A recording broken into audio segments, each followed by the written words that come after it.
My in-laws accidentally fall off a cliff in the middle of a mountain hike, but my wife, Stella Covington, who is also the leader of the search and rescue team in charge of that area, refuses to accept the rescue mission. Instead, she sets off fireworks with her junior, Noah Reed, to celebrate her birthday. By the time my in-laws are found, they've already died. Their corpses are left broken and battered. Only then does Stella call me on the phone casually. Have your parents' bodies delivered to my team. Noah needs to dissect 2 more bodies in order to receive his license as a forensic doctor. It turns out that Stella thought my parents were the ones who died. I just chuckle in return. After that, I have the mangled and unrecognizable bodies delivered to Stella's team. The bodies had just been removed when my wife, Stella Covington, finally showed up with her junior, Noah Reed.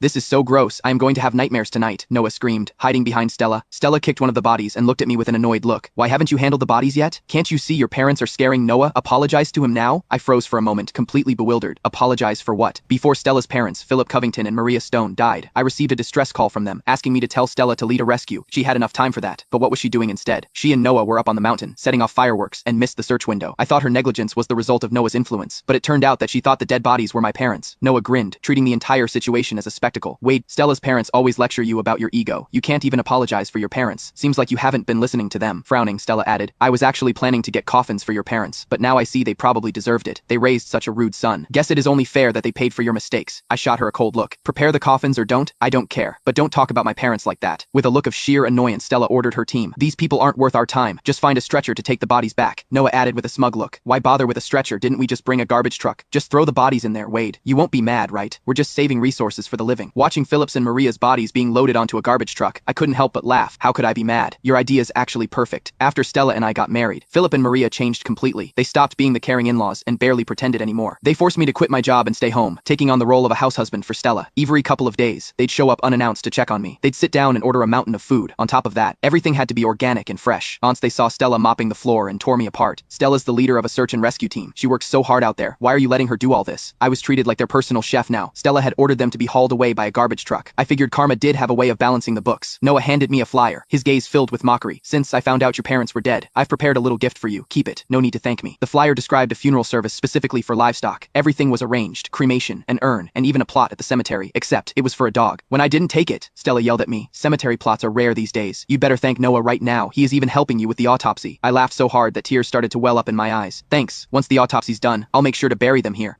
As I watched Philip and Maria being driven away in the garbage truck, I found myself genuinely looking forward to seeing Stella's reaction when she found out who was really dead. I called Mom and Dad to confirm they were safe, then contacted a lawyer to draft a divorce agreement. Just then, the cops showed up. We suspect the couple who fell off the cliff yesterday were murdered. Could you tell us what you know? It turned out Philip and Maria hadn't slipped by accident. Someone had swapped their hiking map. Philip and Maria only slipped when they reached a restricted area. They had always used the hiking map Noah provided. No one else touched it. So, the real culprit behind their deaths